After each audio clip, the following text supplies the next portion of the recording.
Lord Justice Dingemans will give the judgment of the court. Right. I hope everyone who requires one has got a copy, including any journalists. Okay, thank you very much. Right, this is the judgment of the court, which I'm giving on an extempore basis because of the urgency of the matter. I've handed out a draft of this judgment, but the perfected transcript of these remarks will be the official record of the judgment. This hearing raises issues about the adequacy of a statutory consultation undertaken on behalf of the Appellant Secretary of State for the Home Department, the Secretary of State, before he made an order dated the 6th of February 2024, the order under Section 207F of the Local Democracy, Economic Development and Construction Act 2009, the 2009 Act. The order transferred the powers of the Police and Crime Commissioner for the West Midlands, the PCC, to the Mayor of West Midlands, the Mayor. This hearing has been expedited. This is because the election for the Mayor will be called on the 26th of March 2024. The proceedings below were also expedited. The Secretary of State's decision to make the order was made on the 6th of February 2024. The PCC sought judicial review of the decision to make the order on 5 grounds. The claim was resisted by the Secretary of State. A rolled-up hearing of the PCC's claim was heard by Mr. Justice Swift, the judge, on the Tuesday, the 12th of March 2024, and by a written judgment dated Monday, the 18th of March 2024, the judge granted permission to apply for judicial review. And the claim for judicial review was allowed so that the Secretary of State's decision of the 6th of February 2024 to make an order under Section 107F of the Local Democracy, Economic Development and Construction Act 2009 is quashed. The claim for judicial review was allowed on the ground that sufficient information was not given in the consultation documentation to permit appropriate consideration and response. 2 other grounds of challenge made by the PCC were rejected, whether the consultation was taken with an open mind, and 1 ground was not determined, the Tameside obligation. The Secretary of State filed an appellant's notice on Tuesday, the 19th of March 2024, that's this Tuesday, seeking an expedited rolled-up hearing of the application for permission to appeal, and if permission was granted, the appeal to be listed on Thursday, the 21st of March 2024. That application was resisted by the PCC, and the PCC also sought in the alternative an order for a rolled-up hearing of the PCC's grounds of appeal. I gave directions on Tuesday, the 19th of March 2024, providing for a rolled-up hearing of the application for permission to appeal, and any appeal if permission was granted, on the grounds set out in the appellant's notice and the grounds relied on by the PCC. At the end of the oral hearing, the court retired to consider the position. We returned and announced our decision to refuse permission to appeal to the Secretary of State, and these are the reasons for that decision. The relevant background. The Police Reform and Social Responsibility Act 2011 provided for elected police and crime commissioners to take over responsibilities previously exercised by police authorities. The first Police and Crime Commissioner for the West Midlands was elected in 2012. In January 2016, the 2009 Act was amended by the Cities and Local Government Devolution Act 2016, the 2016 Act, to provide for the creation, by order of the Home Secretary, of elected mayors. Each mayor is responsible for the area of a combined authority. The West Midlands Combined Authority, the WMCA, was established in 2016 by an order made in exercise of powers under the 2009 Act, the Transport Act 1985, and the Local Transport Act 2008. Its constituent members include Birmingham City Council, City of Wolverhampton Council, Coventry City Council, Dudley Metropolitan Borough Council, Sandwell Metropolitan Borough Council, the Solihull Metropolitan Borough Council, and Walsall Metropolitan Borough Council. In September 2016, the Home Secretary made an order under Section 107A of the 2009 Act, providing for the election of a mayor for the new area of the WMCA. The first mayor of the West Midlands was elected in May 2017. The 2016 Act also created a power under Section 107F for the Secretary of State to provide for the mayor to exercise the powers of the PCC. There were, however, certain statutory preconditions to meet. These included the consent of the mayor and the appropriate authorities, which in the relevant area was the WMCA. In 2019, the board of the WMCA decided against making a proposal for a transfer of the PCC's powers to the Mayor. In 2022, the government published a white paper, Levelling Up the United Kingdom. That included a passage providing that the government would take steps to remove barriers to combined authorities taking on public safety functions, noting that where there are existing or planned mayoral combined authorities with coterminous boundaries to PCCs and fire and rescue authorities, the UK government will look to transfer the functions to the Mayor. Further amendments to the 2009 Act were made by the Levelling Up and Regeneration Act 2023, the 2023 Act, which came into effect on the 26th of October 2023. This, among other matters, removed the requirement for the consent of the appropriate authorities. Section 113 of the 2009 Act was also amended to provide that before exercising powers to order the transfer pursuant to Section 107F of the 2009 Act, the Secretary of State must carry out a public consultation. On the 2nd of November 2023, following the change in the law, the Mayor wrote to the Secretary of State requesting that the PCC's powers be transferred to him. A written submission dated the 22nd of November 2023 was sent to the Secretary of State. On the 6th of December 2023, the Secretary of State wrote letters to the PCC and the Mayor purporting to take a decision to transfer the PCC's functions to the Mayor. Draft statutory instruments were circulated by email on that day. This was referred to as the false start because the Secretary of State had no power to make that transfer without having carried out a public consultation. It appears from submissions made to Mr. Justice Swift that the requirements in Section 113 had been applied to Section 107F order by mistake.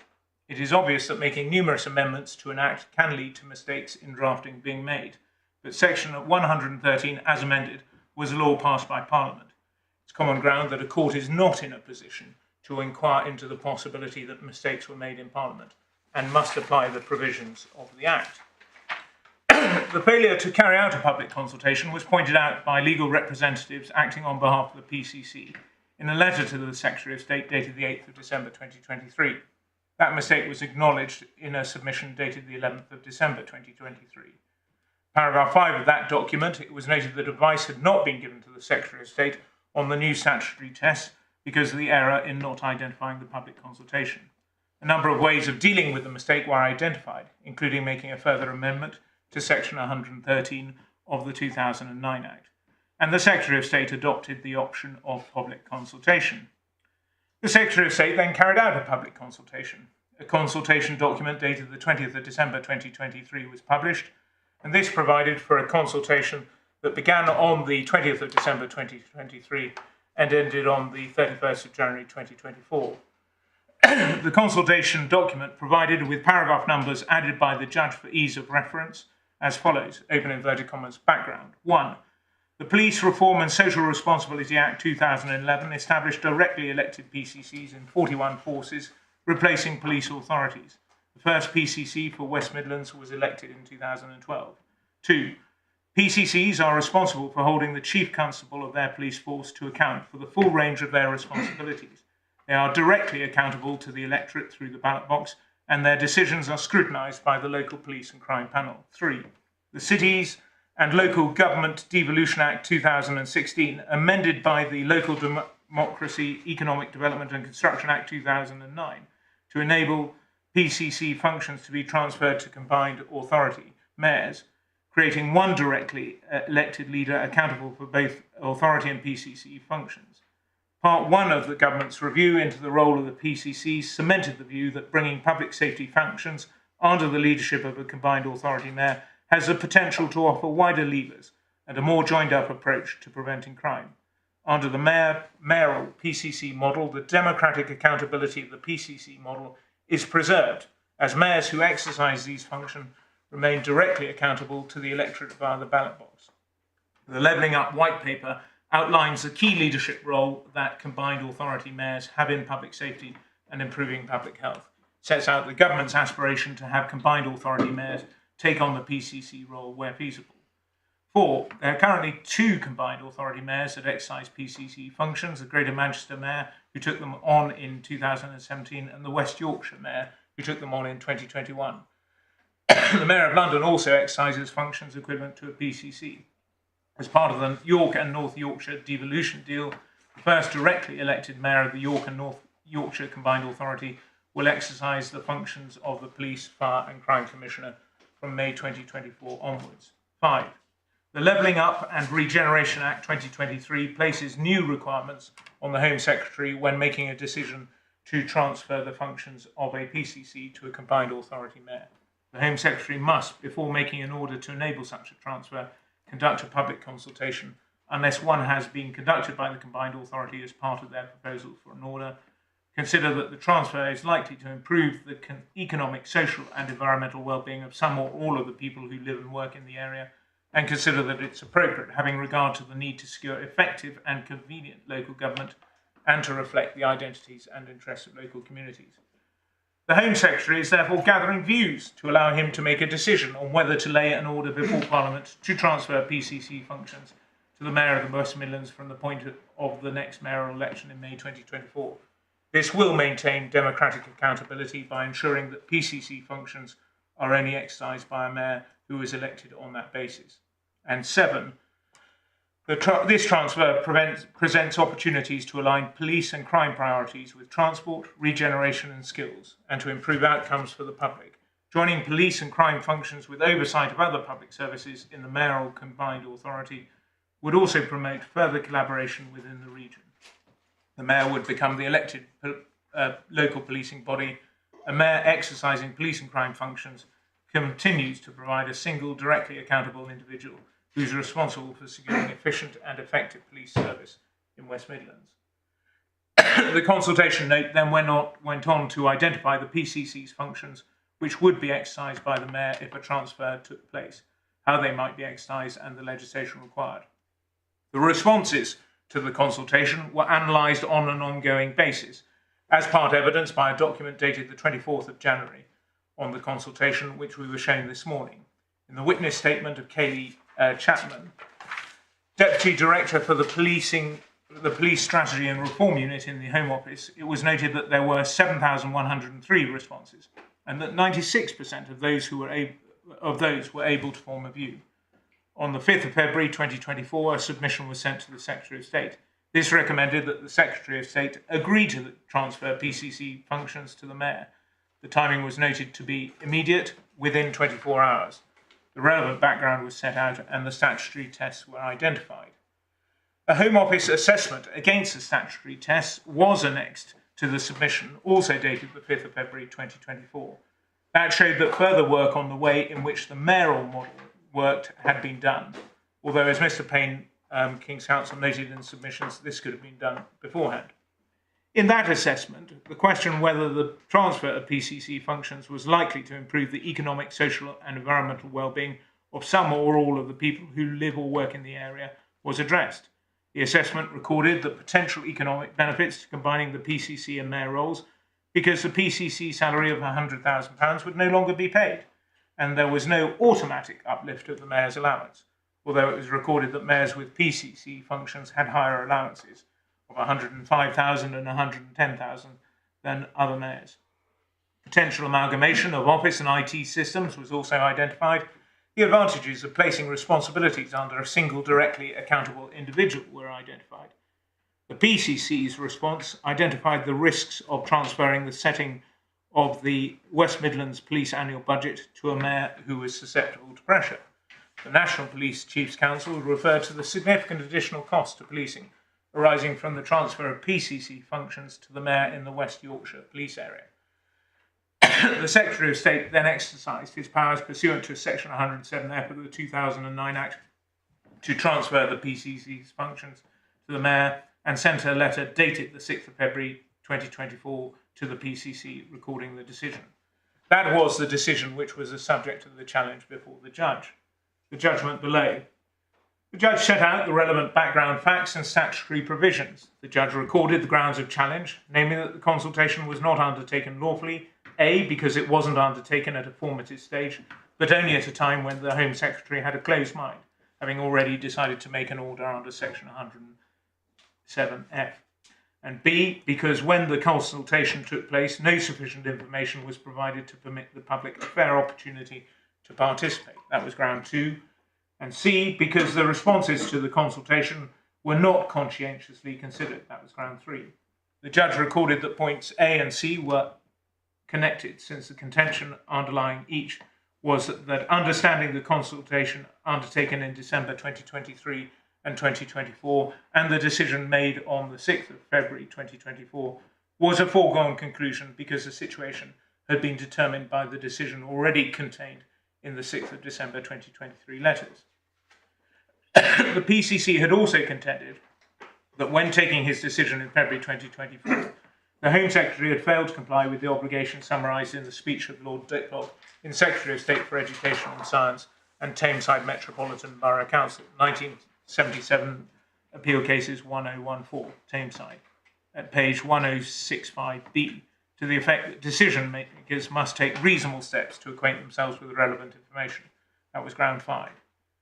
The judge dismissed grounds 1 and 3 and found that the consultation was taken with an open mind. The judge summarised some relevant authorities which had dealt with the issue of bias and recorded that the fair-minded and informed observer would recognise that predisposition towards a specific outcome, for example, of support for a general policy, was not of itself evidence of predetermination.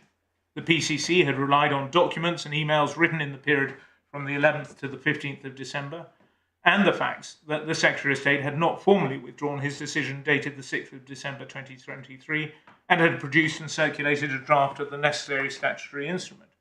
The judge considered that looking at all the evidence warranted the conclusion that the Secretary of State had not undertaken the consultation with a closed mind, or that there was a real possibility that he had.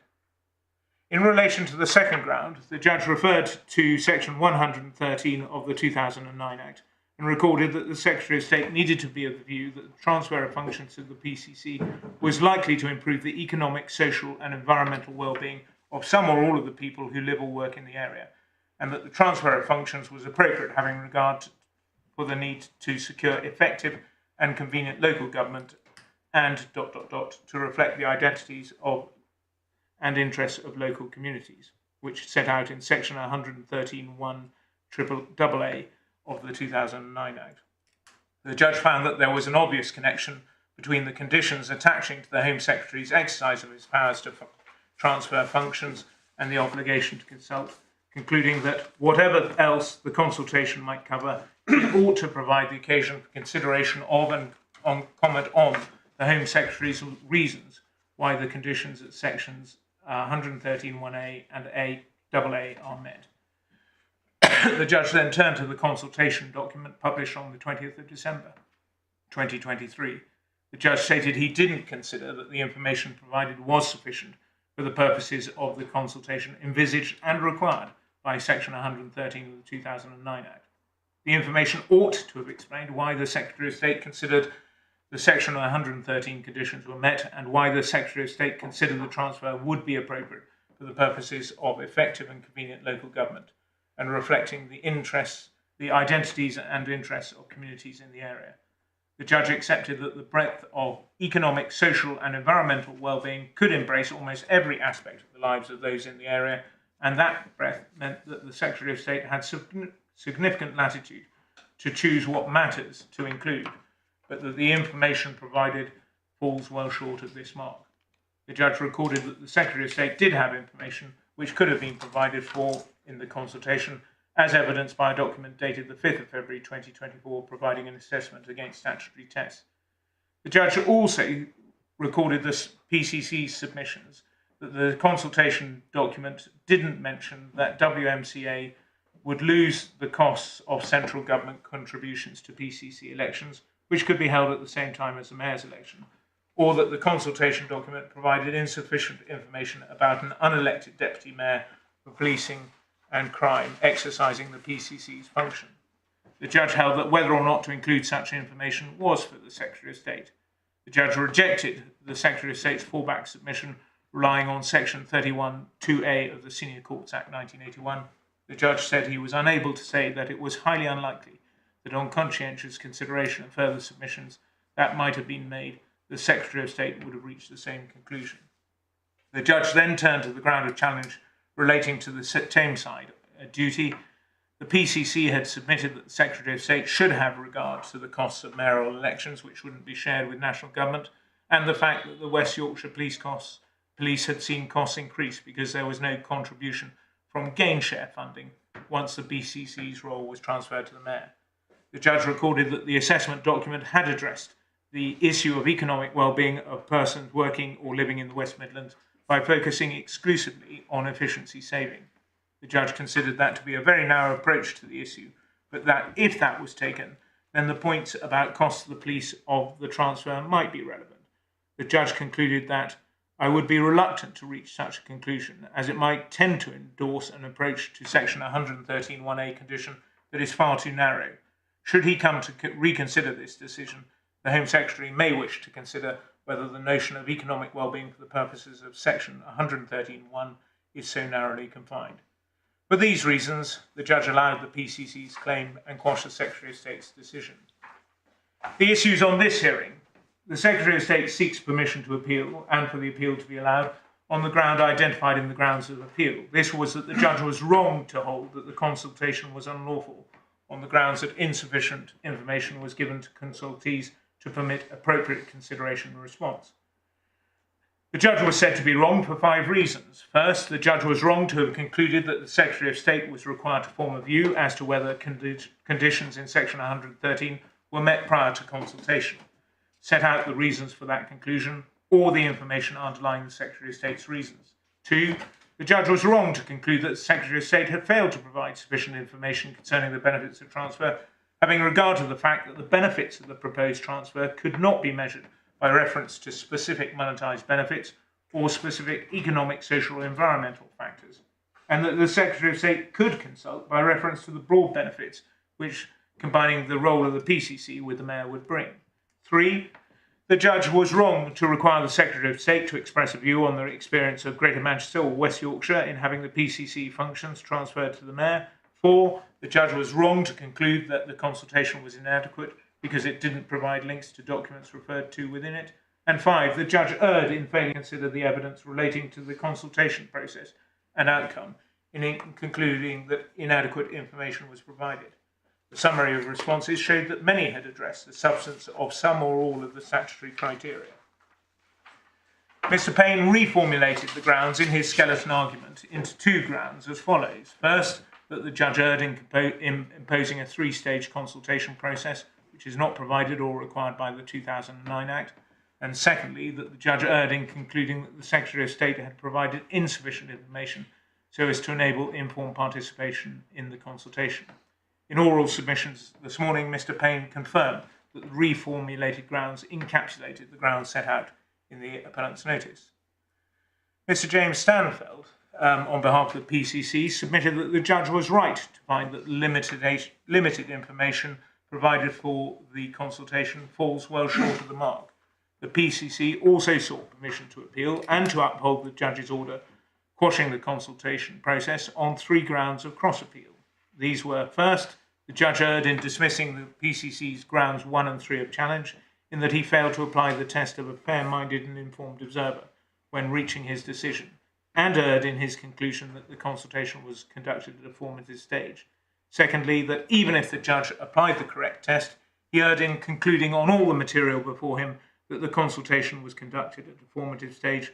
And thirdly, that the judge had decided had the judge decided the Tameside ground of challenge, he would have concluded that the Secretary of State failed in the discharge of his duty by failing to make inquiries into A, the costs of the transfer incurred by WMCA, and B, the costs of the transfer that would be incurred by the West Midlands Police. We are very grateful to Mr. Payne, Mr. Sansfeld, and their respective legal teams for their helpful written and oral submissions, and for all the excellent work in preparing for this hearing at such short notice.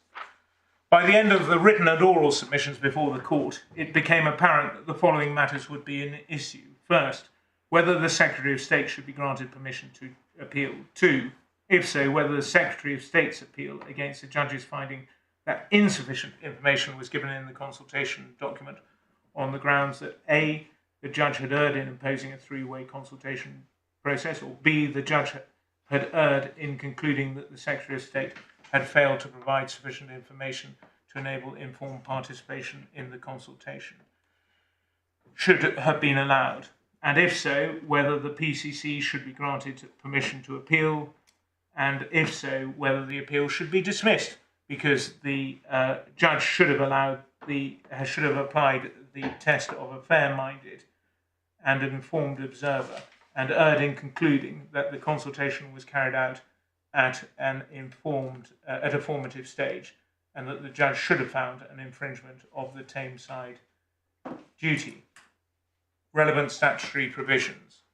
Section 107F of the 2009 Act, as amended, now provides, and I've set out 1, 2, 3, 4, 5, 6, and 7, and those in the room will be very relieved that I'm not going to read it all out. Section 112A of the 2009 Act provides for a combined authority to make a proposal for the making of, by the Secretary of State, of an order under Section 107F.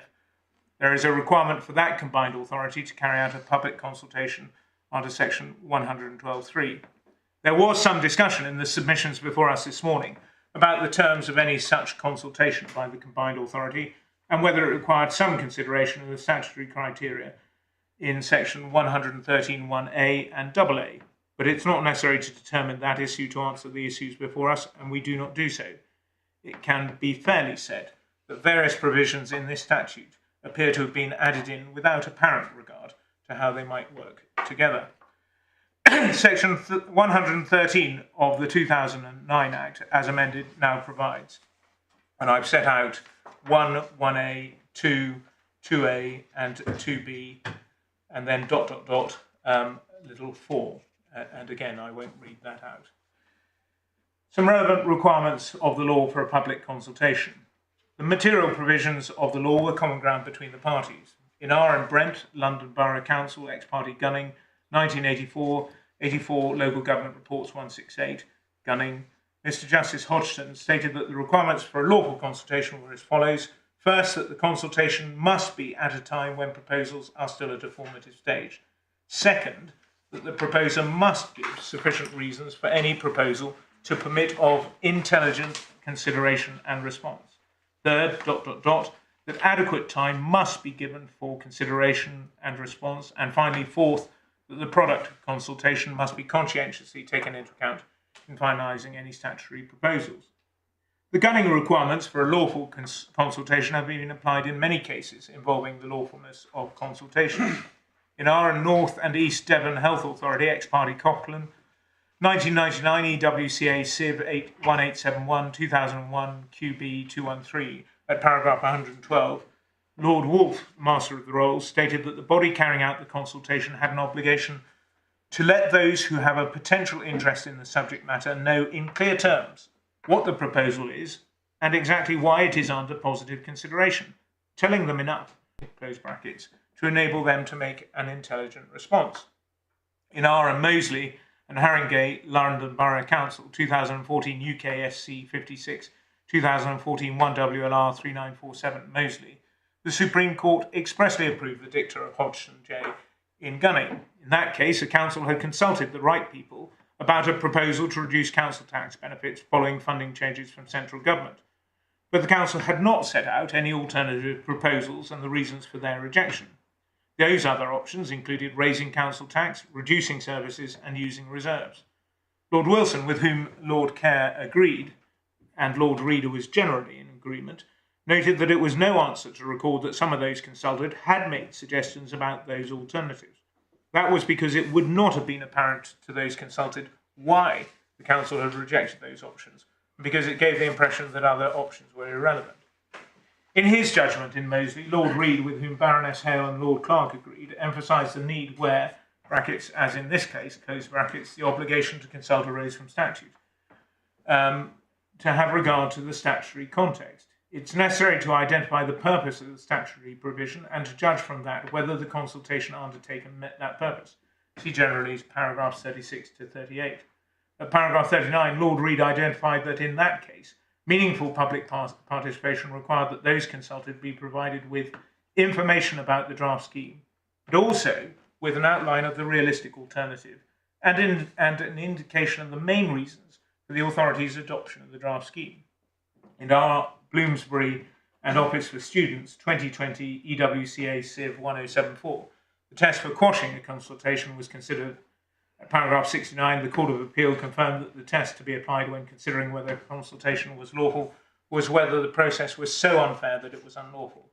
It was common ground between the parties that this is the test to be applied. It might be noted, because it's relevant to one of the grounds of appeal relied on by the Secretary of State, that the gunning requirements for a lawful consultation envisage a number of steps to be taken by the party which is carrying out the consultation. Issue 1. Should the Secretary of State have permission to appeal on the grounds that the judge was wrong, A, to impose a three-stage consultation process, and B, to find that insufficient information had been given in the consultation document to permit appropriate consideration in response? In order to decide whether to grant the Secretary of State permission to appeal, it's necessary to consider whether the Secretary of State has a real prospect of succeeding on any of the grounds of appeal. This requires us to consider the merits of those grounds.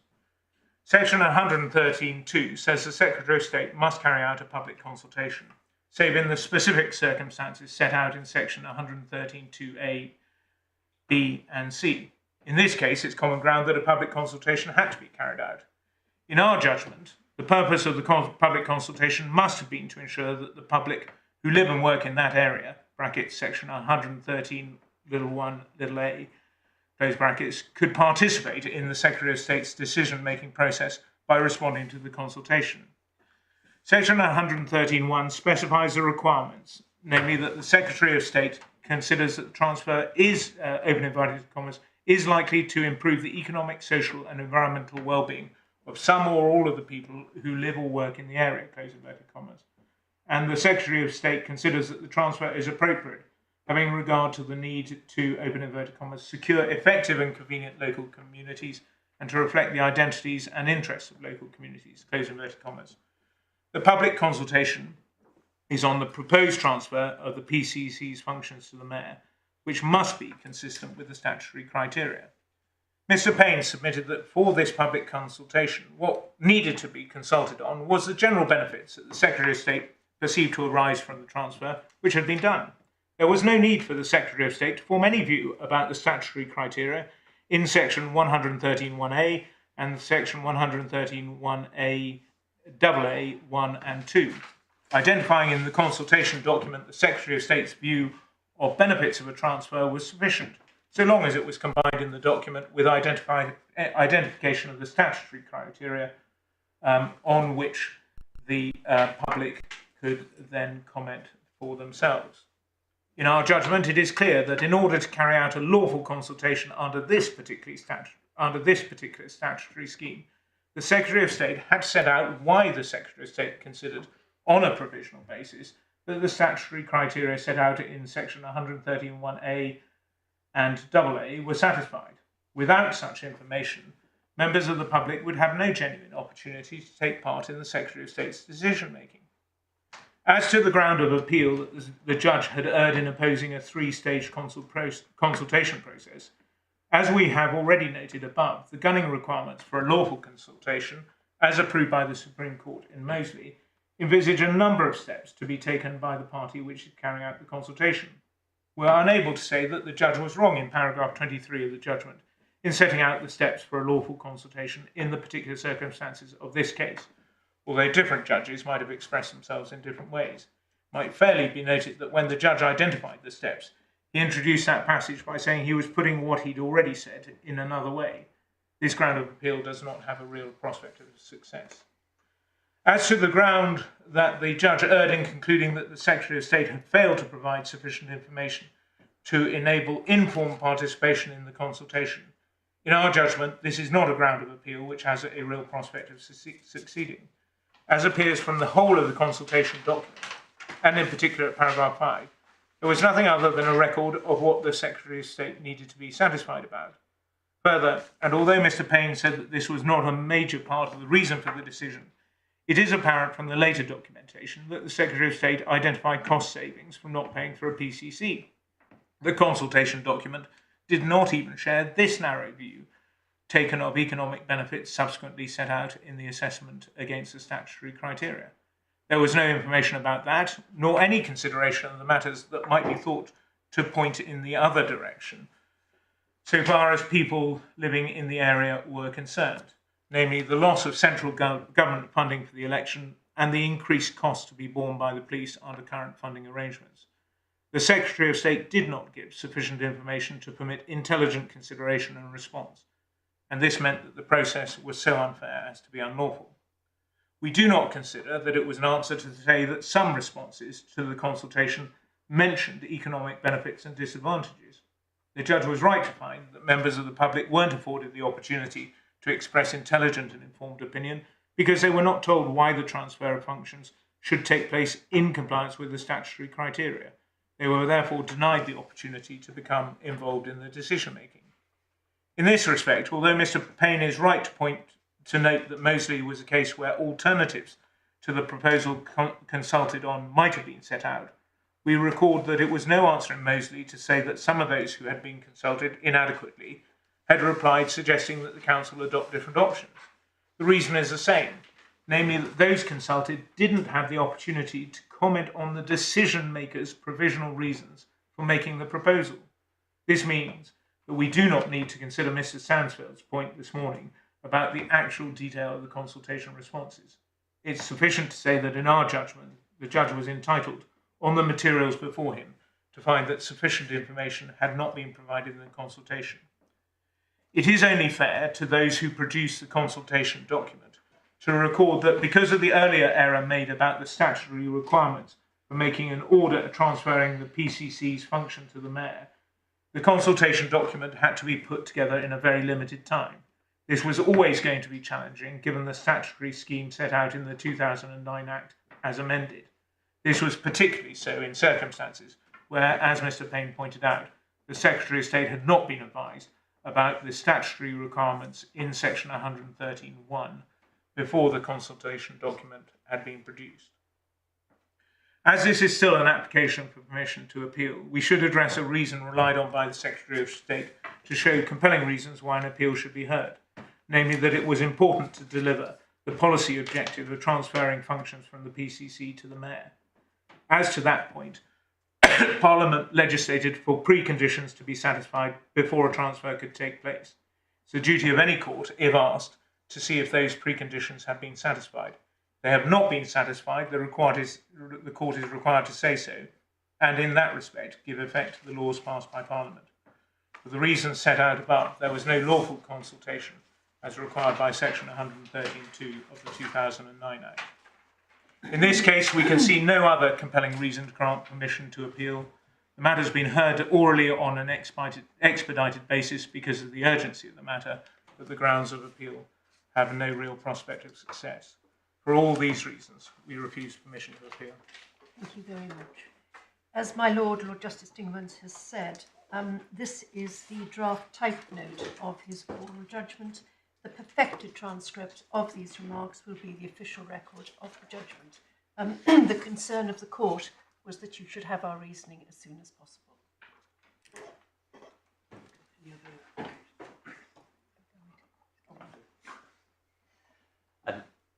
My lady and my lords, I'm very grateful for the sight of the written remarks as well.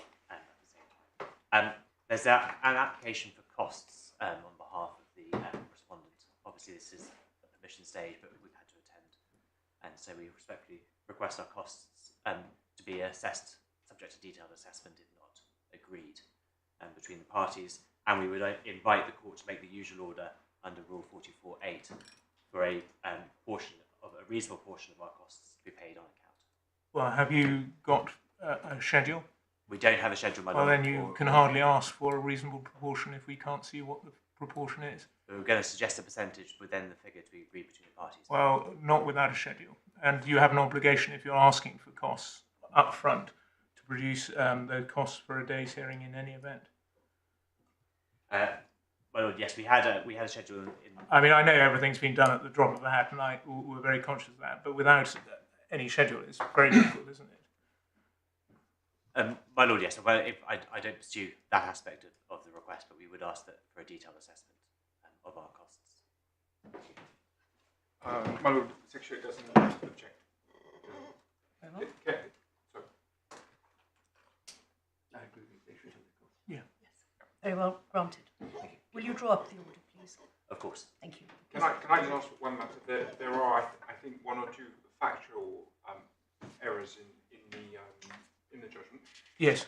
Might it be simpler if I just discuss on my own to see whether it's agreed? You can agree them and send them in, yes. I'm sorry, I've had to produce it, as you can see, at very short notice, so I certainly... Well, I might well be wrong, and I would thank you in the same way as you recognise how quickly we've done things. Thank you very much for producing detailed judgment in such a short period of time. But Thank you. if you're happy, I would just try and agree. No, that would be very grateful, because I've only handed this out simply just to avoid you having to write everything out, and also to save me having to read out the statutory provisions, which I think would have bored everyone a great deal.